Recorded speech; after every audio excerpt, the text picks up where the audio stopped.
Hello, everybody. I'm going to be talking to another one of my favourite brands called the Elephant Head.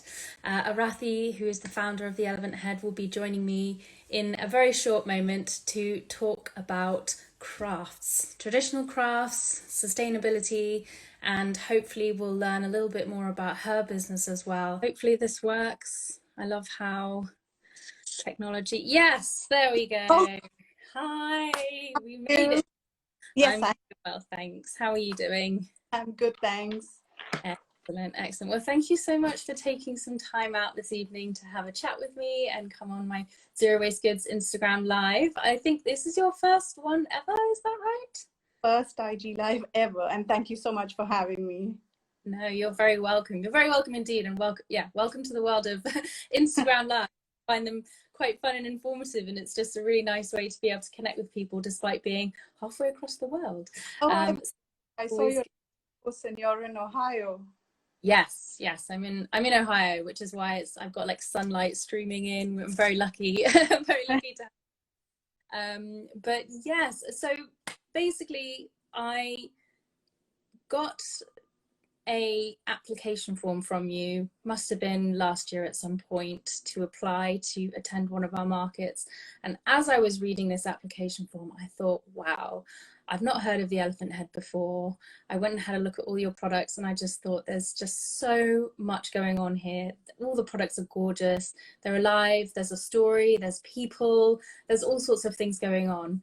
But before we dive right in and tell everyone what you do with your business, I'd love to know a little bit more about you personally. Like, tell us a little bit about your background, your childhood, and who you are, really, to start. Yeah, so I I was born in India. I grew up in India. I can say now I lived half my life there and half my life abroad. I'm quite influenced by art in India. I think I have grandparents who traveled across India quite a bit and brought back pieces. And so parents, grandparents sharing that story has always stayed with me. So I'm quite appreciative of that in that form. I went abroad. I went to Chicago actually to do my business degree, and ever since lived in Chicago, Seattle, and moved to the UK. I think, I don't know, before my kids, so it's quite a few years now.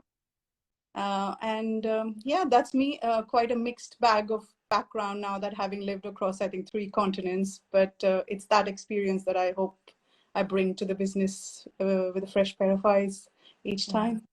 That's amazing. That's really cool. And so you're kind of like a citizen of the world with with one country, new cultures emerging. That's a really unique perspective. And so tell us, like, why did you decide to start your business? And tell us a little bit about the Elephant Head and what you do. Yeah, so I think when I talk about why I decided to start, it comes from various things. So when I said I went to do my business degree, one of the things that I did when I was doing business is I wanted to do not-profit management and go into that area. So I did a paper on microfinance, and Grameen Foundation at that time inspired me a lot. I also, through the course, had a lot of, I just volunteered a bit in an organization called Global Partnerships, which again works in microloans, it's Seattle based, and it works in microloans within South America. I volunteered with YCare International here, which is YMCA's aid organization. Again, they do the microloan thing. Mm. Cut too many years, I've moved into business, technology, had 2 kids, didn't actually get into the not-profit thing. Although I worked with a few charities, I currently work as a content editor, and I have done so for over 10 years now. But for anyone who's had that a bit of entrepreneurial journey or a creative thing, there's always that little itch that you want to do something more. You see things and you're like, oh, I do want to do something more. But having children, and you just think, oh, I'll do it the next year, and I'll do it the next year. So it was one of these travels that when I went every year we travel back to India, or haven't done so in the past few years, but we tend to take the kids back and things like that. And like with every country across the world, I think India itself has also given into a lot of mass-produced goods, consumerism in that sense. So it always is a bit, always saddens a bit when you're going to buy products from artisans, and it's sold at a mere price, and it's that thing that drives them. And you can see potential to it. You can see that, oh, it's beyond a gift for a person, or it's beyond just art that you can showcase in your house. So it was that led me to this, and I thought, if there's a practical purpose, or if there's a practical sense that I can bring to these products, maybe there's a longevity that I could bring to them as well. So I quit my job in 2017, took a 2-year break, traveled a few times because I needed to research my suppliers, and needed to research what kind of products I do. So I worked initially with hand embroidery from Gujarat, and trying to bring them in. So the purpose was to work with artisans to recreate or reimagine products that they were already working on, or art and traditional art and craft, but if it could be modernized or bring in a bit of a modern aesthetic to appeal to any kind of household, and also have a practical purpose. So we initially worked with Saranpur woodwork, and tried to create very modern designs of mirrors, tea light holders, hand embroidery from Gujarat to create Christmas decorations. So in that kind of field. And as I went about this, I love to find out a lot more about what goes on behind the making of this. And it's through research that you uncover what materials the artists use, and the story behind each and every craft form. And that's what inspires me to go on. And with any traditional art from across any part of the world, the materials used are quite local and quite natural, because that's what people had available at that point. And if you're reviving that and keeping that tradition in mind, you are using sustainable materials from that part of the world. So I think with the help of my family helps set this up. We at the Elephant Head, we make, design, and now curate artisan-made products for the home and garden, products that are sustainable, that have a practical purpose. But in doing so, we also work with social enterprises and small-scale artisan groups in India, use natural, locally sourced materials, and yeah, that's about it. Part of the journey also, sorry, I missed one. through the process of actually manufacturing a lot of the products, I came across some wonderful businesses that we work with now. So we curate a lot of products as well, but these are like-minded professionals like myself who just wanted to, set up take a certain craft form, revive it, and then put it into the market. So their market was very much in India, and I've made it my sort of little mission to bring that, give it a bit of a global audience as well. So I have quite a few products behind me that I can take you through as well in a bit.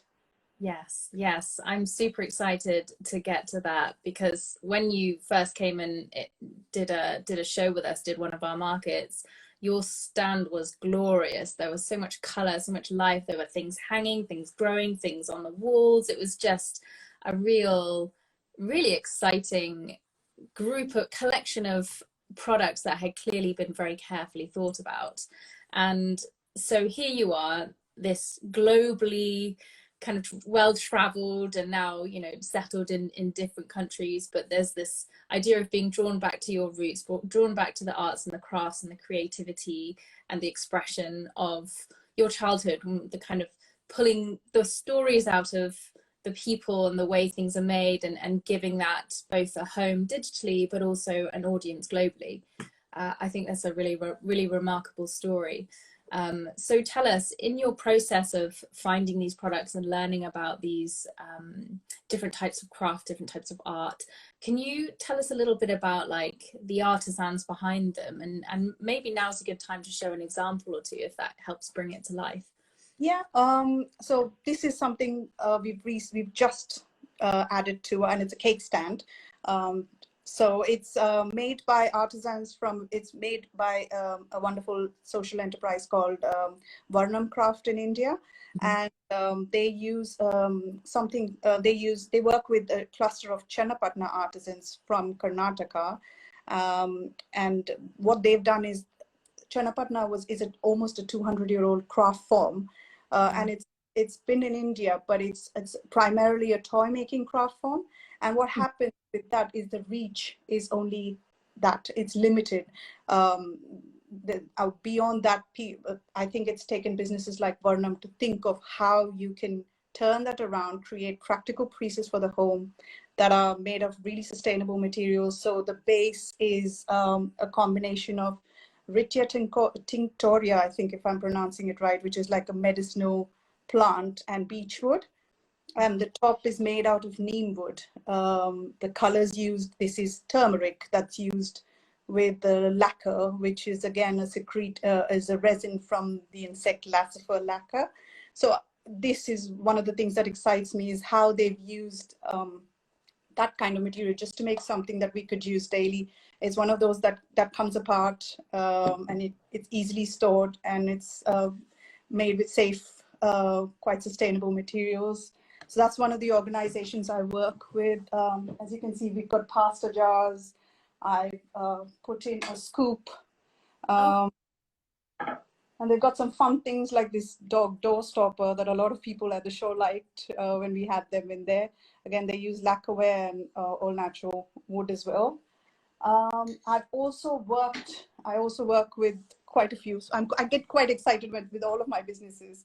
Uh, so one of the ones that I found on my travels in the south of India was Auroville Papers, mhm. and they work with just recycled natural materials and real leaf imprints.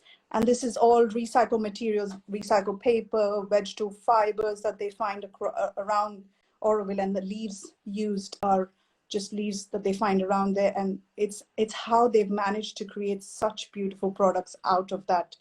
It's amazing. I mean, that's just an example. We have stationery from them, tableware, toasters. Oh, wow. Little So thing. It's like so something for everyone. there is, I mean, there's so many that we now work with and that we design as well. So it's a mixture of those. I also work with an NGO in near Bhopal. It's called Aham Bhumika, and they work with about 30 rural women from a place near Bhopal, and they teach them hand embroidery and a few other projects. And they basically women who are day laborers, and they're just giving Mm. other source of income. So teaching them how to hand embroider and then market their products and take a skill away that can be used. And the whole mission of that project is also to re-educate more, reinvest the money back into the project Mm. to pay their workers, as well Mm. as money to increase that craft circle to more. I mean, some of the cushions they hand embroider are this Wow. bunting one.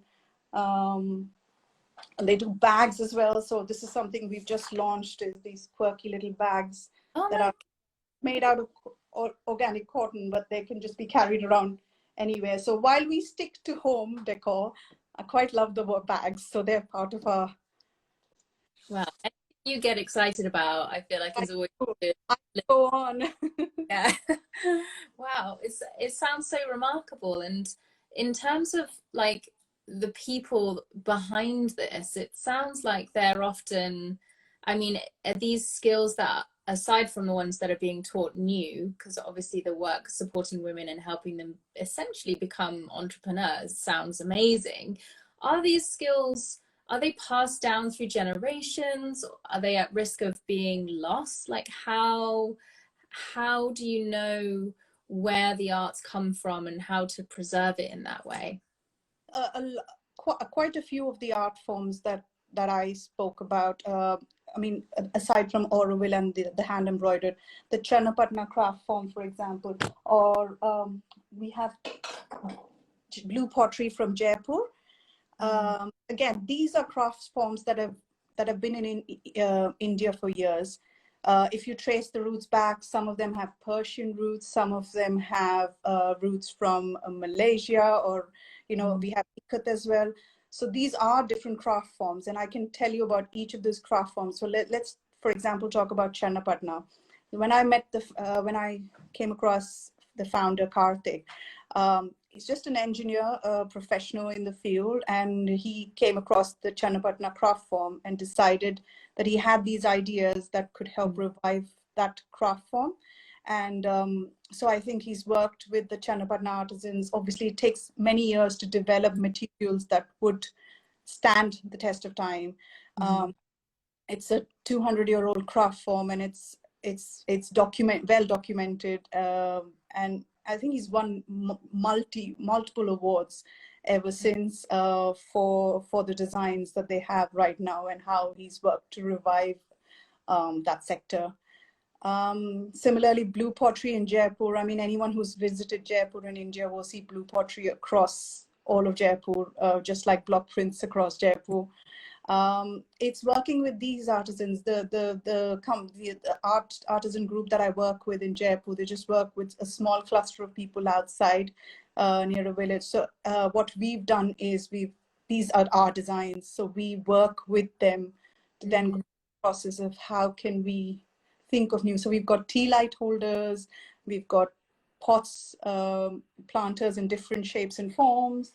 We've got tiny little ones. So we keep working through designs to try and reimagine how we could. So it's a mixture of working with existing businesses and some of our own. But I mean, each one of them, I'd urge anyone to go and look at our blog page, because I passionately write about where each craft form comes from. And I like tracing its roots and looking at a couple of these are GI marked, which is a geographic indicator, I think, in India, which marks a craft form for its age and its and how well it's preserved. So, oh wow! So you can kind of like a heat map almost of where things are coming from. yeah. Oh wow! Wow. I mean, I find it fascinating just see it, because they do almost feel exactly like what you're saying, modern, like I recognize it, but somehow very different and unusual but beautiful in that way. And I think, oh, that can't be from here. You know, and of course it's not, but it's also this beautiful blend of modernizing a traditional craft, preserving the process, and allowing these artisans to have access to a global market which they otherwise wouldn't have at all. Quite right. Yeah, I mean, I'd love to talk a little bit about kind of how you're learning about traditional crafts and your interest in that.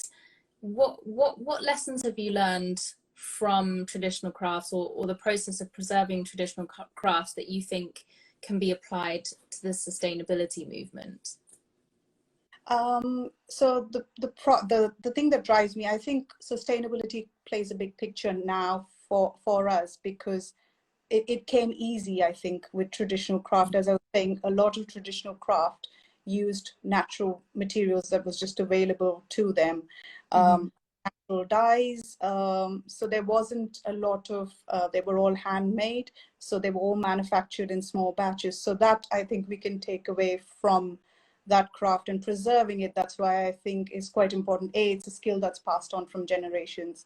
And truly, if you look through a lot of art and craft forms, you find that a lot of the modern generations, because they can't find a livelihood, or can't sustain their art and craft form, it sort of is an alternative to what they probably are working, and then there's something. So if it's not preserved, it's something that could have that runs the danger of dying down, as I'm sure a lot of them have been. So it takes individuals like myself, like the founders of all of these businesses, to try and recognize a few of them, and to see if we can work. And most artisans, most art groups are always happy, or always welcoming for new ideas. It's just finding the right one that's a right fit for you, and seeing how they get forward. And there is almost this innate tension between growth, productivity, success, all of these traditional metrics that we're using to determine what, a good business or a good outlook is, versus this idea of traditional anything, which is this sort of reverse of time, like preservation, slowing down, using less, making less. They're polar opposites, really, these two ideas. How do you reconcile that? Like, do you think there's a future in which they balance each other out, or perhaps we can apply lessons from one to the other, or is this tension inherent and something we just have to learn to live with? Interesting question. I mean, it's apparent there is that battle, and I can see there are people like myself then, or you, Mel, who really honor this, and all the businesses that you showcase as well, who really are looking to preserve this way of creating craft handmade products. And I see there's a big movement on Instagram as well. I follow quite a few handmade businesses as well, so there is that audience there, and I can see that happening. Big businesses as well recognize that, but also there is that element of mass produced, and it will always be cheaper. It will, I mean, we ourselves have that battle. A lot of our pieces are manufactured in really small batches, which means when they get here, they don't always make it intact, and there are damages, and we can never compete with a mass-produced product, so to say, in terms of the scale, or that's not even what we aim to do. We will continue producing in really small batches, because I think that's the beauty of it, is that there are just a few pieces of that kind that are made, and they're truly made with love.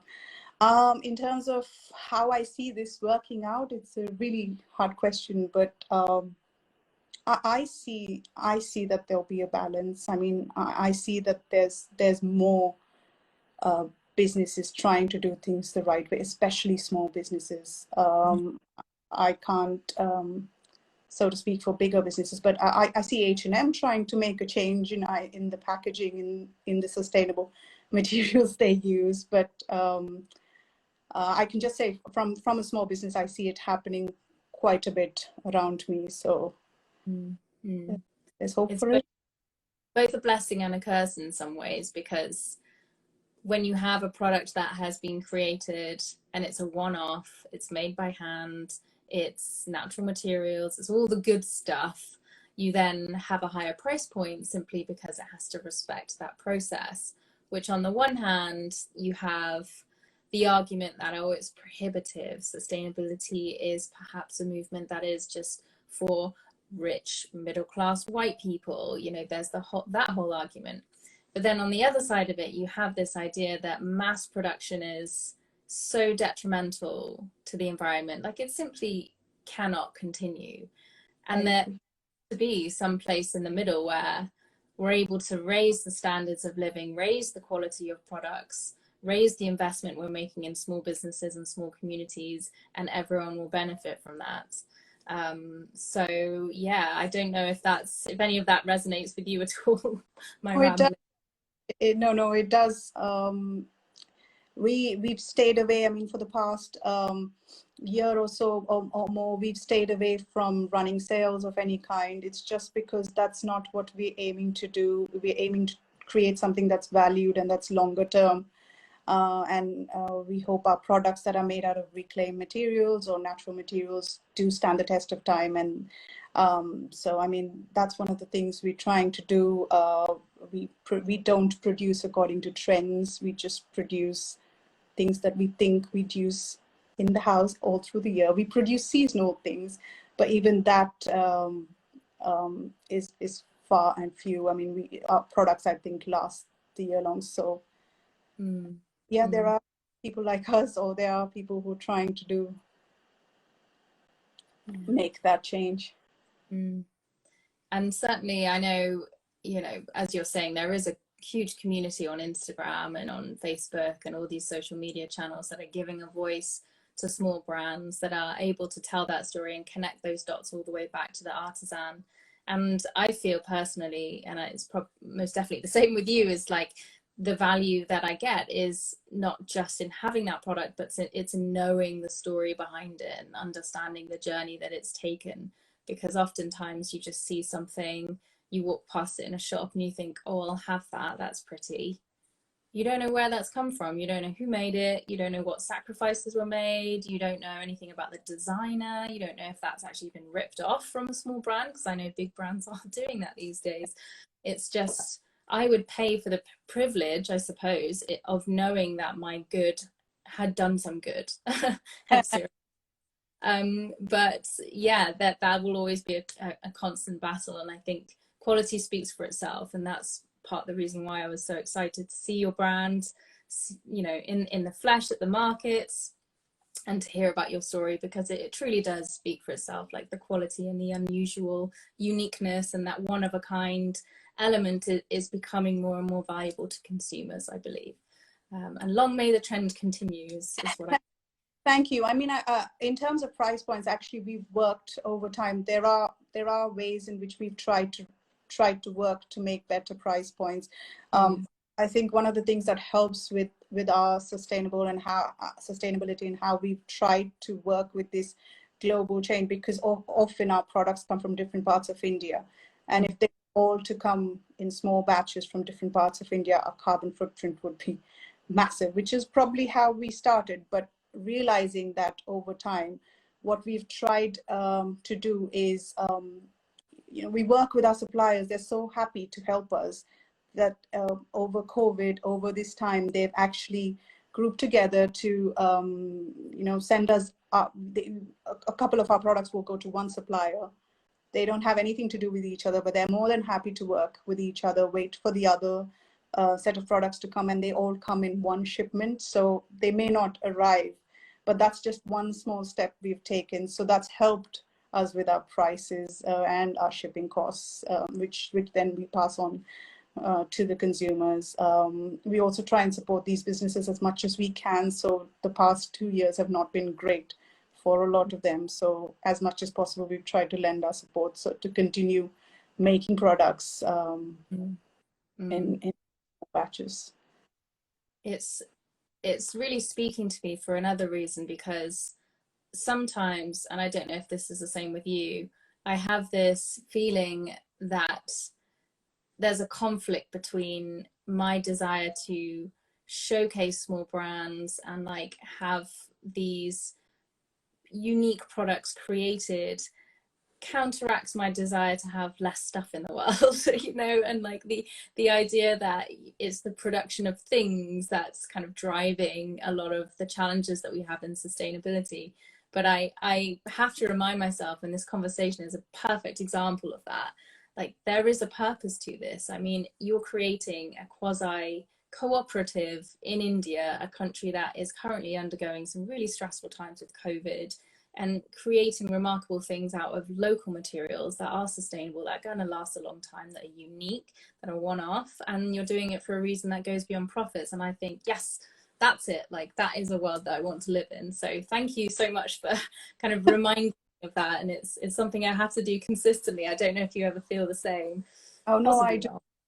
A mum to 2 kids, there's always stuff, and I always wonder why do we have so much stuff? I mean, I'd love to. So I quite get consumerism. I quite get why I don't want to be the one to do that. I don't like, I personally wouldn't like a house that's filled with stuff that I wouldn't use. So it comes from a bit of that. The aesthetic in my products comes from me as well. So it's a bit of that I hope that resonates with our customers. And I tell you, what's kept us going through these 4 years is some wonderful customers. I mean, we've not grown massively. We've grown small, and that's just how I take it. We wanted to keep, but the people who come to us year on year are the people who understand where we're coming from, who value our products. In fact, I had one customer who we had a Christmas decoration last year. It broke, and so it's just one of those things, and it just was with us. And when you're off to send it off for an order, you realize it's broken, but we had an alternative. And she was like, oh no, I really loved the piece, even if it's broken, I'll value it. I mean, someone who's paid for it, I was like, I'll value it as something. I mean, it's just people like that. It makes you think this is worthwhile. We did still send her the new piece though. I'd used the older one, so, or the broken one, but. Well, it's funny, but there's that Japanese process of using gold to fix broken objects. I don't know if you've heard about that. No, I'd love.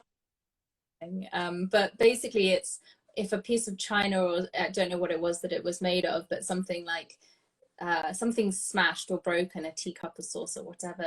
Instead of just throwing it away or using glue, they use gold leaf, and it looks beautiful. So you can like celebrate the breakage and the fact that you've kind of made something new from something that's broken. Yeah. So that, yeah, I'll send you some examples, but it's just like a beautiful culturally integrate repair, valuing a product, valuing an item beyond just its use. It actually has like a purpose in your life, and it brings joy. And so I love that. It just sounds like you have such a good connection with your customers and your artisans as well, which is beautiful. I just have one other question for you before we wrap up.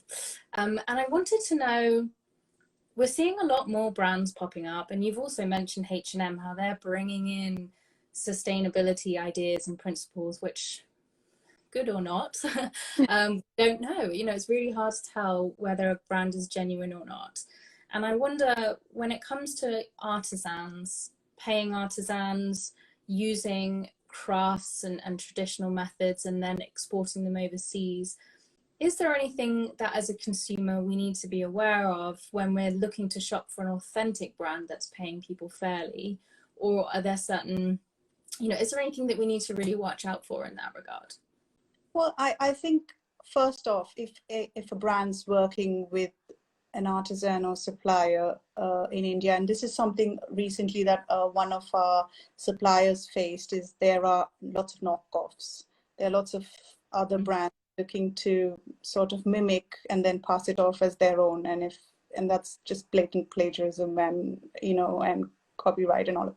But it happens in a lot of places. So I mean, if a business acknowledges where which is something I consciously do, is I always, on any Instagram post, always mention which craft group or which company makes that. So, you know, if our customers wanted to, they could follow that Instagram account, find out a little bit more, you know, read up on the various you know, aspects that make up that business. So I think transparency is something that consumers should look for. I mean, if there should be quite a bit of transparency, and that's what I look for when I try to buy things. Is I love things that are handmade and artisan made, and is I try to it's easy when I showcase in a lot of shows, so I'm quite tempted to buy products from anyone who's showcasing alongside me. Always a challenge, isn't it? Yeah, whatever you make at a market or event, you spend it, because everyone else, you're like,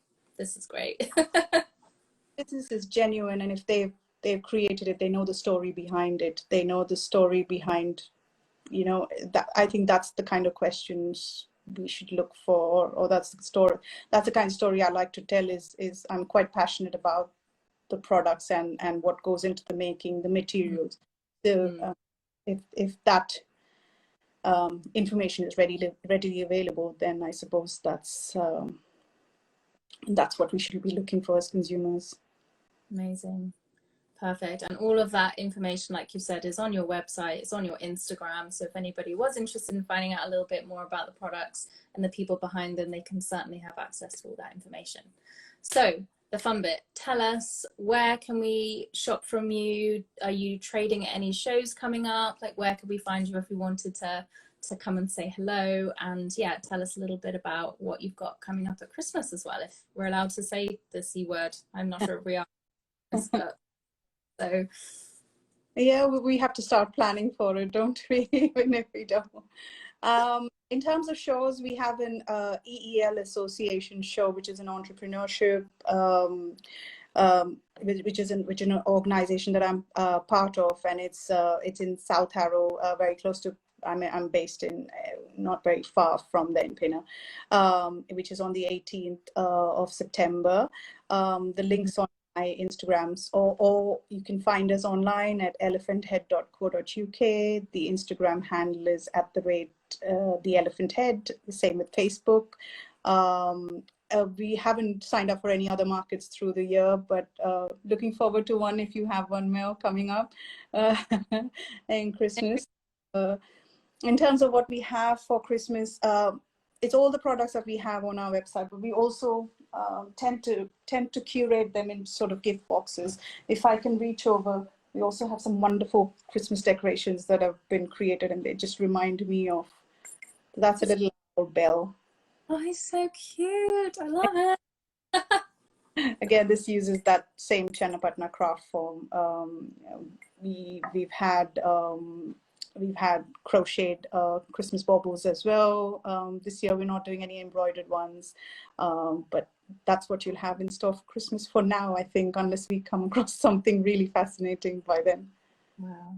Amazing. Well, thank you so much for your time. It's wonderful to learn more about you, your story, and how you're bringing together all of these interests, and, as I said, kind of showcasing traditional crafts, preserving traditional crafts and artwork, and supporting artisans to kind of live their own life, as well as kind of elevating the status of these products, which I just think is absolutely remarkable. I mean, it's hard enough sourcing products and selling them in the UK, but doing it with borders and all the kind of stuff that you do is just, I just have so much respect for it. And I think the curation process is wonderful. The identification that you have with the products, with the story behind them, with the people, and sharing that in the way that you do to make it so accessible and fun is just wonderful. So keep up the great work. We truly believe in it. And yes, follow The Elephant Head on Instagram, social media, and we'll catch up with you again very soon. Thank you. Bye. Bye-bye.